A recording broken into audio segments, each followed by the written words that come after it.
डाका तो नहीं डाला, चोरी तो नहीं है। के जमाने में मैं सोचा करता था डॉक्टर बनूंगा। फिर लक्ष्मण के पात्र में मुझे 4 साल तक प्रथम रखा गया। फटाफट बंदर का वो मेकअप लगा के बैठ गए ऐसे करके। हाँ भाई, डेस्टिनी ये चाह रही थी कि इसी लाइन में जाऊं। यानी कह सकते हैं कि नौकरी आपके लिए बाधा नहीं बनी, आपके लिए सहयोगी होगी। ये मान लीजिए आप। चाय वाला आया तो मेरे साथ चाय लीजिए, अपनी वो छोटी सी बोतल निकाल के घूंट लगा के ठंडी चाय। हमारे घर में रामायण महाभारत शास्त्रार्थ होते रहते थे, संत लोग भी आया करते थे। गायन में जो रुचि है वो आपकी दादी जी की वजह से है। हाँ, राम बोलेगा रोते हुए। पहले तो वही नाटक हुआ करते थे। हमारे यहाँ सब बेहतरीन कलाकार है, और जो आदमी कला से जुड़ गया मान लीजिए वो इंसान बेहतरीन हो गया। यश चोपड़ा जी थे, वो कलाकार निर्देशक तो थे, उससे पहले बेहतरीन इंसान थे।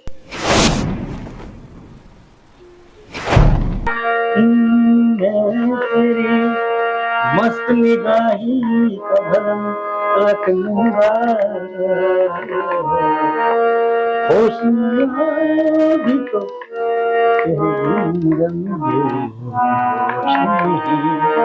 क्या बात है, क्या बात है। हंगामा है थोड़ी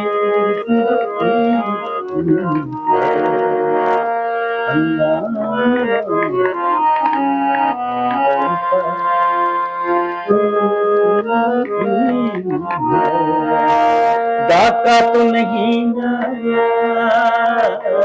डाका तो नहीं डाला, चोरी तो नहीं है, हंगामा।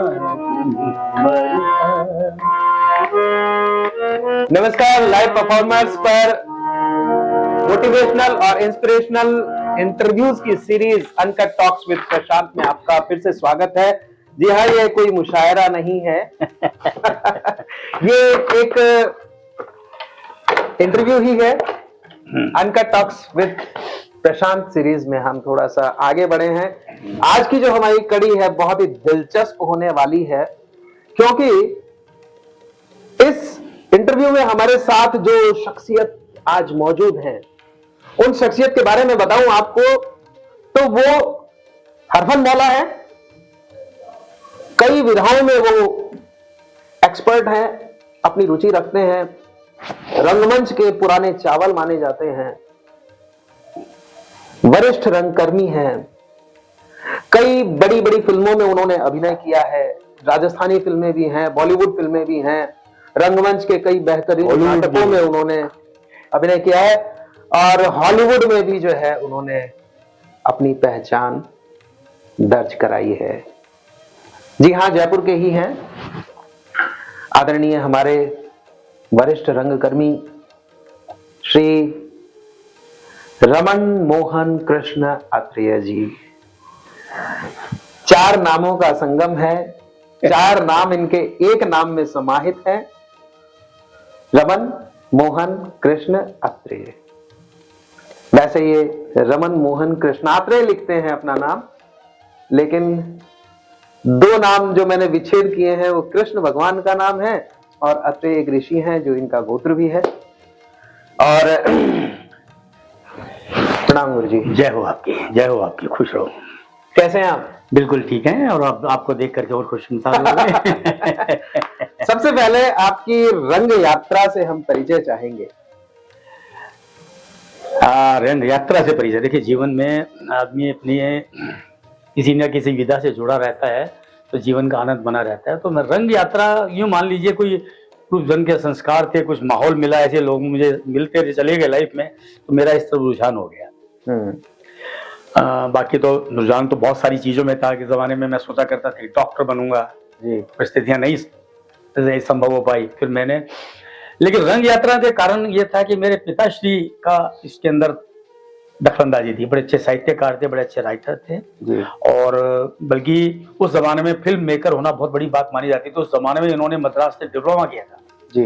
फिर पुजारी, रोटी चाहिए, इस टाइप की बड़ी सार्थक फिल्में बनाने का प्रयास भी किया था। कुछ बनी भी, कुछ रहा, लेकिन वो छोटी उम्र में चले गए। तो मेरे दिमाग में ये रहा कि मैं पिता का काम थोड़ा आगे बढ़ाऊं, है ना। फिर मुझे कस्बे में ऐसा माहौल मिला, जिस कस्बे में मैं पैदा हुआ हूँ, तो वहां पर रामलीला हुआ करती थी जी। तो हम जाया करते थे देखने के लिए, अच्छा लगता था। हाँ। बाल सभाओं में स्कूल के अंदर होता था तो उसमें भी हमें लोग खड़ा कर देते थे। तो उन रामलीलाओं में सबसे प्रभावित करने वाला पात्र आपको कौन सा होता था? सारे पात्र प्रभावित करते थे, लेकिन ये था कि कुछ मेरे स्वभाव को देखते हुए मुझे बाद में लक्ष्मण का पात्र बहुत करवाया गया और वो मैंने लगातार किया 4-5 साल। और वहां पर एक प्रतियोगिता हुआ करती थी, बहुत सारे बड़े बड़े क्लब थे, लॉयंस क्लब, अपेक्स क्लब, ये इन लोगों ने एक इनाम रखा हुआ था कि जो बेहतरीन कलाकार होगा उसको दिया जाएगा। तो कई रामलीलाएं उस मतलब कस्बे में, उसके आसपास जिले में होती थी, तो उनका वो उसमें लक्ष्मण के पात्र में मुझे 4 साल तक प्रथम रखा गया जी। ये मेरा सौभाग्य रहा, सीखने को मिला मुझे। तो रामलीला का भी एक बड़ा एक होता है, कस्बे की रामलीला का बड़ा आनंद होता है, आपने देखा होगा, समझा होगा, अगर आप कहेंगे तो बताऊंगा। जी बिल्कुल। तो इस तरह से तो कस्बे में ये था कि भाई चलो वहां पे पात्रों को मतलब ऐसे देखा जाता था कि ये पात्र उससे मिलता जुलता है, जैसे हलवाई थे हमारे सूरदाराम हलवाई, गोलमोल हनुमान का पात्र करते थे हमारे एक वो बड़ी बड़ी मूंछ रखा करते थे, ड्राइवर थे, लुंगी उंगी पहन के आते थे, ओ बड़ी आवाज में बोलते थे, तो उनको रावण का पात्र दे रखा था। इस तरह से बना हुआ था, बड़ा आनंद था गाँव के अंदर। तो बस वो 2 महीने पहले रामलीला के दिन आते थे, दिवाली के पहले, दशहरे से पहले, तो रौनक लग जाती थी। शहर के मेयर थे, बड़े अच्छे निर्देशक भी थे, वो बाद में उनको कला श्री राम कला सेंटर में भी बुलाया गया था। तो वो कहने लगे मैं यहीं ठीक हूँ मेरे गाँव में। उनके शागिर्दी मिली, उनके साथ हमने पात्र किए, इस तरह से यात्रा चल निकली है। जी बहुत बढ़िया। अच्छा, आपने कई नाटकों में अभिनय किया है, कई फिल्मों में आपने अभिनय किया है, वेब सीरीज में भी आपने अभिनय किया है और अभी लगातार आप कर भी रहे हैं, आगे आपकी आने वाली कुछ फिल्में भी हैं। जब भी आपको कोई नया प्रोजेक्ट मिलता है और उसमें एक नया किरदार आपके लिए होता है, तो वो किरदार आपके लिए एक चैलेंज होता है या उसको आप खेल की तरह खेलते हैं? नहीं नहीं, ये चैलेंज तो सभी के लिए होता है, चैलेंज ही होता है एक तरह से, लेकिन खेल की तरह खेल जाना ये हमारे बुजुर्गों का, हमारे निर्देशकों का, जिन्होंने सिखाया, उनका कमाल होता है ना। खेल तो वही होता है, तो आप उसको अच्छे से खेल गए, तो आप अच्छा कर गए, अच्छा निभा गए, तो वो खेल हो जाता है ना। होता तो चैलेंज ही है वो। तो ऐसे मुझे अच्छे निर्देशक मिले, बढ़िया। मैं बताऊं, बचपन में जिक्र कर रहा हूँ रामलीला का, तो वो जो हमारे थे, मेरे को रामलीला में शौक हुआ तो मैंने कहा साहब हमें कराओ, अभी नहीं, तो बच्चा समझ साइड में कर दिया। एक दिन मैंने देखा रामलीला हो रही है, मैं वो पीछे पर्दे में से जगह निकाल के फटा हुआ पर्दा था, उसमें घुस के फटाफट बंदर का वो मेकअप लगा के बैठ गए ऐसे करके, हाँ भाई मेरे को भी मिलेगा। तो आए हमारे वो रावण बनते थे जो, अरे भाई ये 11 कैसे हो गए, आज 10 होते हैं, ये फलाना ये फलाना ये फलाना, भैया तू कौन है? कह जी मैं तो मैं बोला भाग ऐसा, कपड़े उतार के भगा दिया, रोया तो, लेकिन अंदर चैलेंज ले लिया कि अब मुझे कुछ करना है, और किया। फिर अपना क्लब खोला, बाद में जैसे थोड़े सक्षम हुए, अपने दोस्तों को जोड़ा, नवज्योति ड्रामेटिक क्लब बनाया, वो आज भी चल रहा है, और उसमें फिर लक्ष्मण भी करते थे। उसके अलावा हमने बहुत सारी, फिर वहीं पे हम मॉडर्न नाटक की तरफ भी हमारा रुझान हुआ, भगत सिंह, चंद्रशेखर, इस टाइप क्या वो नाटक हम किया करते थे, वो किए हमने। और स्कूल कॉलेज में खूब शील्डे विल्डे ली, डिस्ट्रिक्ट लेवल, उस लेवल पे, तो गायन में भी रहे, कव्वाली गायन के अंदर, उसके अंदर, तो इस तरह से चलता रहा, यात्रा निकल चली। अच्छा, जयपुर रंगमंच के एक वरिष्ठ रंगकर्मी हुआ करते थे हिम्मत सिंह जी, उनके साथ आपका संबंध कैसा? हिम्मत सिंह जी क्या अनुभव रहे उनके साथ आप? बिल्कुल, हिम्मत सिंह जी अपने आप में एक एनक्लोसाइक्लोपीडिया है नाटक के। देखिए वो सब, उनकी समझ बड़ी जबरदस्त है, वो एक सारा दुर्भाग्य माने कि वो बहुत ज्यादा लोगों ने उनको इतना रिकॉग्निशन नहीं दे पा रहे, हालांकि बॉम्बे में उनको अच्छे से अच्छी हस्तियां जानती है, इलारून जी और ये सब ग्रुप था इनका। एक जमाना था उन्होंने नाटक किया था, साखाराम बाइंडर वो बना करते थे, तो हमने ऐसा कभी दृश्य नहीं देखा कि लाठी चार्ज हुआ उनके उसमें। बस फिर थोड़ा सा उनसे रहे, फिर उनके संपर्क बना उनसे, तो बड़ा उनका प्यार मिला, उन्होंने भी एक दोस्त की तरह नवाजा हमको, एक कनुज की तरह भी। फिर उनके जरिए फिर हम इलारून और फिर अच्छे अच्छे कलाकारों, ये इनके छोटे भाई हैं प्रसून पांडे, पीयूष पांडे, जो आज एड गुरु माने जाते हैं बड़े, इनसे मुलाकात हुई। और फिर इन्हीं के जरिए यात्रा करते करते यश चोपड़ा जी से मुलाकात हुई। यश चोपड़ा जी इलाजी की तो आज खैर देखिए बहुत बड़ी सितारा है, तो बस लम्हे फिल्म में उनके साथ जुड़ने का मौका मिला इन्हीं के कारण, और फिर उसमें चरित्र भी करने का मौका मिला। उनकी जो शूटिंग जब हुई थी जैसलमेर में, तो इन्होंने मेरे को प्रोडक्शन का काम संभालने के लिए जोड़ दिया था, तो मैंने वो भी संभाला। तो वहाँ अनुभव मिले, अनिल कपूर साहब, श्रीदेवी थी, वहीदा जी थी, वहीदा जी से सबसे अच्छा परिचय रहा, बड़ा प्रेम मिला। सरोज खान थी, है ना। तो एक से एक लोग थे, तो बड़े अच्छे वाकयात हुए। 14 साल की उम्र में जब आप थे तो आपके पिताजी का देहांत हुआ, परिवार में आप सबसे बड़े, काफी सारी जिम्मेदारियां आपके सर पर, और उसके बावजूद आपने इतना कुछ काम किया। कैसे मैनेज हो पाया वो सब कुछ? क्योंकि चुनौती बहुत बड़ी थी आपके सामने, परिवार को भी संभालना है और संघर्ष भी करना है, ये कैसे? कुछ नहीं, ये तो सब ईश्वर का खेल है। वो एक कुछ हमारे भाग्य में जो लेख था वो तो पूरा होना था। पिताश्री का जाना एक दुखद होता है। 6 बहन भाई, माता जी, दादी जी, वृद्ध 8 जने हुए, घर में कुछ भी नहीं है आपके पास, और सबसे बड़ी संतान आप। बड़ा संतान था। ये हमारा सौभाग्य है, दुर्भाग्य नहीं मानता मैं इसको। ईश्वर ने हमको एक मौका दिया। तो जहाँ जिम्मेदारी का सवाल, तो सारे बच्चे भी, हमारे भाई बंधु सारे बड़े संपन्न जिम्मेदार रहे घर वालों के संस्कारों की वजह से, तो तकलीफ नहीं आई ज्यादा। हाँ, ये जरूर था कि एक जीविका लेकर के फटाफट उन सबको संभालना करना ये होना जरूरी था। तो जो बन पड़ा, ईश्वर ने जो करवाया, वो कोशिश की, वो उनके भाग्य हमारे भाग्य मिलजुल करके रास्ता निकल गया। और उसी दौरान मुझे जयपुर आना पड़ा नौकरी के लिए। पिताश्री बैंक में भी थे। अच्छा, बैंक में थे तो उनकी जगह बड़े सुपुत्र को मिलती है। तो लेकिन उस वक्त ही नया कानून आया था कि वो उसी वक्त वो चीज बंद हुई थी कि आगे से मतलब बड़ी संतान को मिलेगा नहीं मिलेगा ये गारंटी नहीं थी। तो उस वक्त एक बीच में कोई नियम आ गया था, तो उसमें मुझे अड़चने आई। तो मेरे ताऊ जी, बड़े ताऊ जी, जो बाद में डिप्टी गवर्नर लेवल तक रहे, आज दिल्ली में उनके नाम से मार्ग बना हुआ है, जय कृष्णात्रे मार्ग। जी। वो सक्षम थे, बड़े आरबीआई के बहुत बड़ी पोस्ट पर थे, तो उनके कारण वो आसान हो गया। तो वो मुझे जगह मिल गई थी पिताश्री की, तो मुझे बॉम्बे आना पड़ा। मेरा रुझान तो एक्टिंग और उसमें था। पहले डॉक्टर बनना चाहता था, नहीं बन पाया तो फिर अभिनय लाइन में चला गया। यहाँ आया तो यहाँ आकर के, लेकिन मुझे क्योंकि परिस्थितियां भी ये चाह रही थी, ईश्वर ये चाह रहा था, डेस्टिनी ये चाह रही थी कि इसी लाइन में जाऊं, तो मैं जहाँ आया तो मेरे बैंक के सामने आकाशवाणी केंद्र, आकाशवाणी केंद्र के कारण तो उसमें एक से एक कलाकार आना मिलना जुलना हमारा चलने लगा। तो वो एक अपने आप में एक बड़ी अच्छी चीज निकल के आई। तो मेरे को इस रास्ते में और आसानियां हो गई जी, है ना। तो यानी कह सकते हैं कि नौकरी आपके लिए बाधा नहीं बनी, आपके लिए सहयोगी होगी। ये मान लीजिए आप। अब नौकरी इतनी सी बाधा बनी कि उसके कारण थोड़ा सा, क्योंकि हर एक सहयोगी ऐसा नहीं होता कि वो ये चाहे कि आप ये छोड़ के ये करें। तो वो थोड़ा सा कई बार बोल देते थे तंज में आकर, भैया बैंक है, ये नौकरी है, ये नामा नहीं है। तो वो भी सुना। लेकिन आज वही लोग नतमस्तक हैं, प्यार देते हैं, वो भी कहते हैं यार देखो इसने किया। पर बस वो आकाशवाणी में अच्छे से कलाकार मिलते रहे, मित्र मिलते रहे, रास्ते बनते चले गए और काम होता चला गया। इसी दौरान मेरे को याद आ रहा है कि वो पिंचू कपूर साहब, पिंचू कपूर साहब हमारे यहीं के बड़े बेहतरीन अदाकार थे और राज कपूर की फिल्म में बड़े काम किए उन्होंने।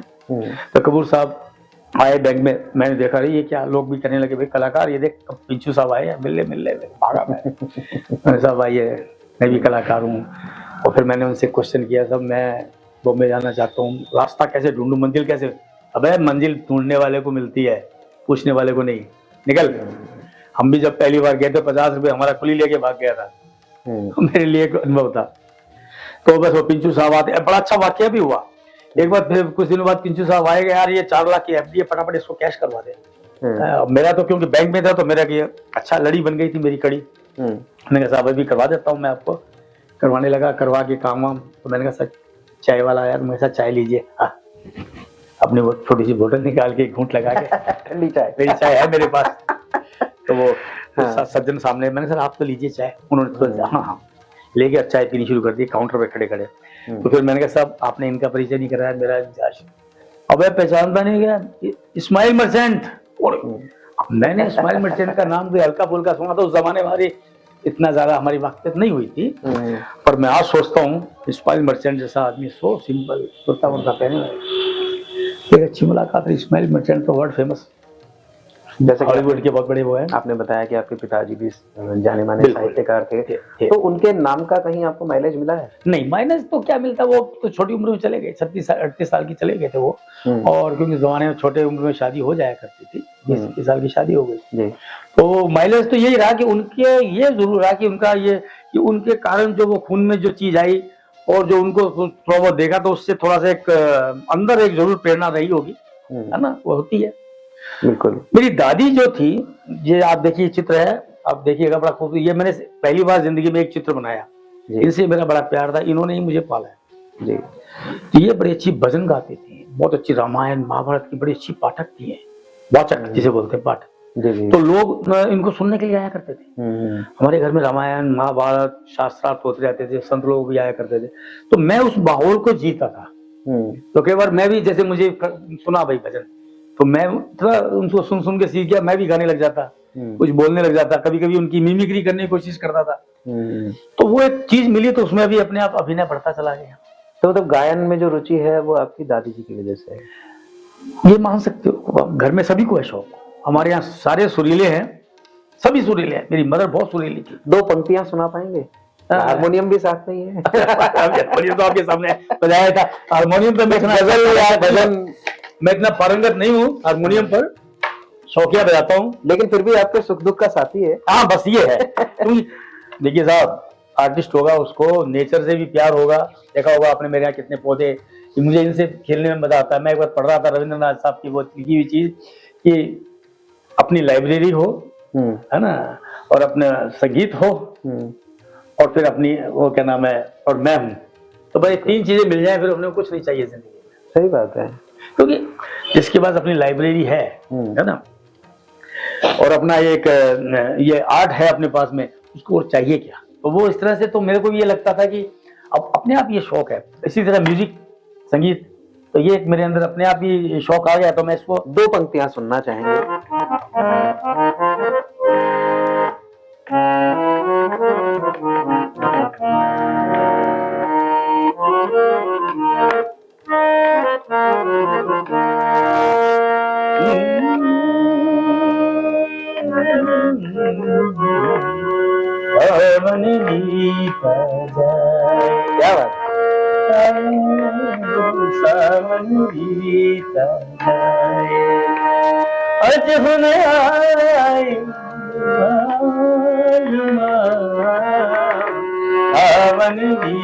बात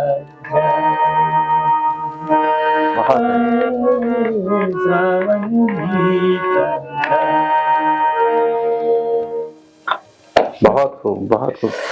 क्या ये आपके डायलॉग्स के लिए, आपकी आवाज को बेस देने के लिए भी काम आया है? होता है संगीत। देखिए साहब, अभिनय का जो कहते हैं ना, अभिनय का उद्गम कैसे हुआ था, अभिनय और संगीत ये सिर्फ प्रभु पूजा के लिए हुआ है। ईश्वर की पूजा के लिए, आराधना के लिए ही संगीत का उद्गम हुआ था, और उसी तरह से फिर वो आगे वो मनोरंजन भी इसमें जुड़ गया, मनुष्य शास्त्र लिखे गए, सब हुआ। तो उसमें फिर देखा होगा आपने, शुरू में तो आते ही थे, काव्य हुआ करते थे, महाकाव्य, रामायण महाभारत भागवत कृष्ण लीला, यही हुआ करती थी सारी चीजें। और इसके जरिए डेफिनेटली वेरिएशन, मॉड्यूलेशन संगीत से आता है, बिल्कुल, हाँ आता है। और आप रामायण महाभारत और इनका पाठन उच्चारण करिए, संस्कृत का उच्चारण करिए, आप देखेंगे ये आपके अंदर अपने आप वो चीजें, और आपके अंदर एक कमाल की चीज पैदा होने लग जाती है। अभी आपने पौधों का जिक्र छेड़ा था, और मैंने देखा है कि आपके घर के अंदर काफी सारे औषधीय पौधे हैं। हाँ, बिल्कुल सकारात्मक और औषधीय पौधे, जो कि आमतौर पर हमारे उपचार में ही काम आते हैं। हाँ। जैसे एलोवेरा हो गया, नीम गिलोय हो गया, या कई हैं जो मतलब मैं तो उनके नाम भी नहीं जानता हूँ। देखिए सब ऐसा है इसमें, तो क्या आप आयुर्वेद से भी जुड़े हुए हैं? हाँ, बिल्कुल। आयुर्वेद का आपने जिक्र किया तो मेरे को एक शौक पैदा हुआ था कि मुझे, क्योंकि हाँ मैंने कहा ना डॉक्टर इच्छा थी, लेकिन घर की परिस्थितियां सिस्टम देखते हुए नहीं निकल पाए। तो बस फिर मैंने, मुझे पता लगा कि आयुर्वेद में इस तरह से कुछ डिप्लोमा और सर्टिफिकेट कोर्स हो सकते हैं, मैंने पता किया और मुझे ऐसे राह सफर एक अच्छे लोग मिले, वैद्य टाइप और इस टाइप के लोग मिलते गए, जहाँ मिलते थे मैं उनसे ज्ञान लेता रहा। तो फिर मैंने 3.5 साल का एक आयुर्वेद से रिलेटेड कोर्स किया, बाकायदा उसका सर्टिफिकेट है मेरे पास, नेचुरोपैथी और आयुर्वेद को लेकर के जी। और रहा सवाल की पौधों का, तो देखिए पौधे सारे ही औषधि हैं, क्योंकि पौधे ऑक्सीजन देने का काम करते हैं। बिल्कुल। और इसमें कुछ खास पौधे होते हैं जो ऑक्सीजन को ज्यादा मात्रा में देते हैं और घर के वातावरण को सकारात्मक बनाए रखते हैं। तो इसलिए बस इनमें शौक पैदा हो गया और फिर धीरे धीरे ऐसे लगने लगा ये तो अपने जीव है, हमारे साथ के साथी है, इनको जीने लगा, मजा आने लग गया। म्यूजिक और पौधे, क्या चाहिए फिर आपको। बहुत खूब, बहुत खूब। अच्छा, ये अभिनय जो आप लगातार करते रहे हैं, कई फ़िल्मों में, नाटकों में आपने किया है। गधे की बारात एक नाटक जो कि आपका अब तक का शायद कह सकते हैं कि बहुत ही अच्छे बेहतरीन नाटकों में नाटक, से एक। अच्छे नाटकों में से एक है। उसका अनुभव बताएँ कुछ? अनुभव कुछ भी नहीं है, तो हमारे में आदरणीय राम किशोर जी अब नहीं रहे, इसलिए हमारे नमन, उन्होंने वो नाटक शुरू किया था, जबकि वो निर्देशक नहीं थे इस समय, वो सिर्फ लाइट और इसका हमारे रंगमंच पर देखा करते थे, पर उनकी इच्छा थी कि मैं भी एक निर्देशन करूं। तो बहुत से कलाकारों को बोला तो उनको कौन मना करता, बड़े बड़े साथी लोग जुड़ गए, हाँ। लेकिन धीरे धीरे धीरे सब खिसक गए। हाँ। यार कौन करेगा यार, हम ये तो।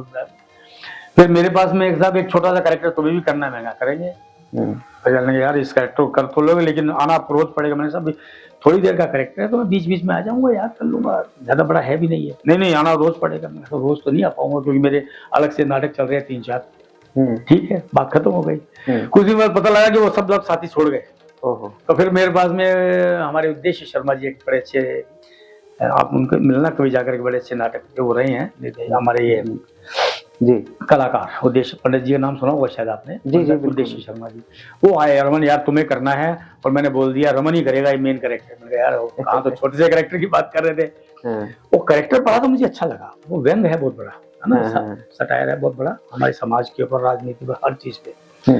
तो वो मैंने किया, वो बस पता नहीं उस नाटक में कुछ मुझे इतना आनंद आया कि मैं उसने किया। उस नाटक को देखकर हमारे यहाँ एक निदेशक देश में दूरदर्शन में आए थे, उस जमाने में खुला था ये दूरदर्शन केंद्र। तो राजन सब्रवाल जी जी, जिनकी पत्नी है सुभाष कई जी की छोटी सिस्टर, वो क्या करते थे कि यहाँ जयपुर में मुझे कलाकार ही नहीं है कोई, तो इस पे आक्रोश पैदा हो गया कलाकारों में बड़े, जबकि यहाँ कलाकार बेहतरीन है, जयपुर ने तो एक से कलाकार दिए हैं, हमें भी अच्छा नहीं लगा था उस वक्त। पर ये मेरा सौभाग्य रहा, तो मेरे से मिलने आए यार, मुझे कलाकार मिल गया, वो घर पे आए मिलने के लिए। मैंने कहा सर ऐसा नहीं है, मेरे श्रद्धे हैं जिनके मैं आशीर्वाद लेके कर रहा हूँ ना, मैं उन्हीं का बीज हूँ। तो उनको समझना पड़ा, हाँ यार ठीक कह रहे हो आप। तो फिर उनको भी इस तरह से एक बड़े अच्छे वाक्य रहा गधे की बारात का, बड़े शोर हुए इसके। अंधा युग, जी जी जी, अंधा युग अपने आप में कहते हैं लोग, थिएटर वाले की पीएचडी हो गई साहब अंधा युग, वो मुझे अचानक ही मिला। हमारे साबिर खान साहब बहुत बेहतरीन निदेशक है, जो एस वासुदेव जी के शागिर्द रहे, और एस वासुदेव जी का भी आशीर्वाद मिला है, सरताज नारायण साहब का भी आशीर्वाद उनके साथ भी मैंने किया। यहाँ के जितने भी बेहतरीन निदेशक रहे, यहाँ आकाशवाणी में मुमताज शकीब साहब और एक से एक जो हस्तियां रही हैं, उन सबके मुझे आशीर्वाद मिले। तो साबिर साहब ने वो प्ले कर रहे थे, विनोद भट्ट जी उसको कर रहे थे, पता नहीं इनका आपस में क्या बात हुई, वो विनोद भट्ट जी का इनका कुछ नहीं बैठा तालमेल, तो कह लगे तो मैं चलते आदमी को करवा सकता हूँ। उस बात में इनमें भी जुनून आ गया, इधर आ रमन कर। अब मेरे लिए मॉडर्न थिएटर अलग टाइप की चीज थी, हमने तो राम लीला की प्रॉम्प्ट देते गए, प्रॉम्प्टिंग होती थी, पीछे से बोल रहा राम बोलेगा, राम बोलेगा, और जब तक क्यों खड़े, हाँ वो हमारा वही आनंद था, नकली आ रहा है, कॉमेडी चल रही है। तो बस फिर वो जो मॉडर्न थिएटर में प्रॉम्प्टिंग तो आज भी होती है, यहाँ भी करनी पड़ जाती है कई बार, मजबूरी आ जाए तो वो आपस में, लेकिन यहाँ पर जो है मॉडर्न थिएटर का अपना अलग ही है, अलग। ये तो आपको जैसे फिल्म की तरह कड़ी से कड़ी जुड़ी आप कर रहे हैं और अभिनय में खो गए। वहां क्या होता था, वो ब्रेक्ट का थिएटर जिसे बोलते हैं ना, उस टाइप की चीज थी। जब तक आपका पात्र नहीं है, आप अपने आराम से खड़े हैं तो खड़े हैं, कोई किसी को मतलब नहीं है। हाँ राम बोलेगा रोते हुए,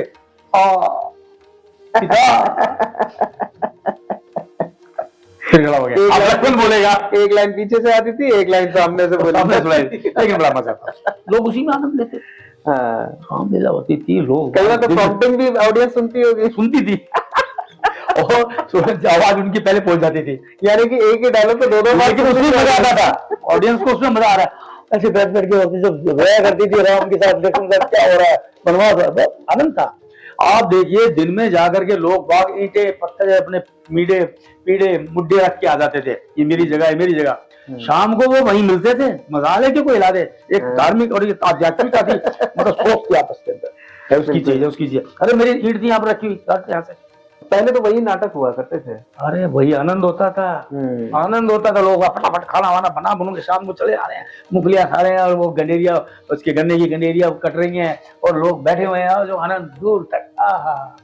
वैसे तो आपके जीवन परिचय से काफी कुछ सीखा जा सकता है, युवा आपको देख रहे हैं और आपसे बहुत कुछ इन्होंने सीखा है। अंत में चलते चलते हमारे जो युवा आपको देख रहे हैं, जो कुछ जिंदगी में करना चाहते हैं, आपके संघर्षों के आधार पर, आपके अनुभवों के आधार पर आप उन्हें दिशा निर्देश दें, मैसेज कुछ भी नहीं, कुछ आगे सब बढ़ सके। हमारे यहाँ सब बेहतरीन कलाकार है, और जो आदमी कला से जुड़ गया, मान लीजिए वो इंसान बेहतरीन हो गया। जो कला से जुड़ गया वही बेहतरीन इंसान हो गया। कला इंसान को इंसान बना देती है, कला ही ऐसी चीज है। तो अभी एक जिक्र मैं जरूर करना चाहूंगा। अभी राय सफर मुझे एक अच्छी फिल्म मिली करने की, हालांकि मेरी गोद में हमारे मित्रों की वजह से आ गई है।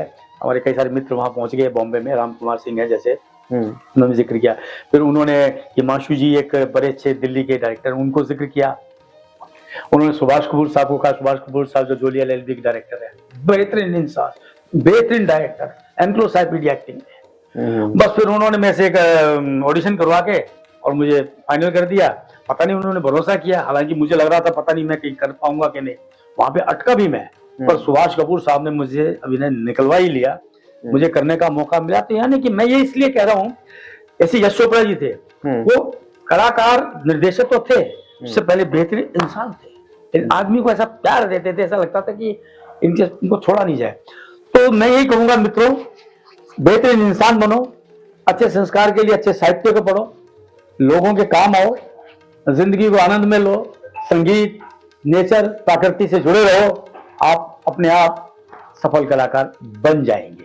और मैं बता रहा हूँ कि छोटी सी 2 लाइनें मुझे मेरे जीवन की याद है। जब हम संघर्ष कर रहे थे और उस टाइम कुछ नहीं मिलता था, कई बार तो ये हो जाता था कि समय खा लिया तो दूसरे समय सोच रहे हैं, है ना।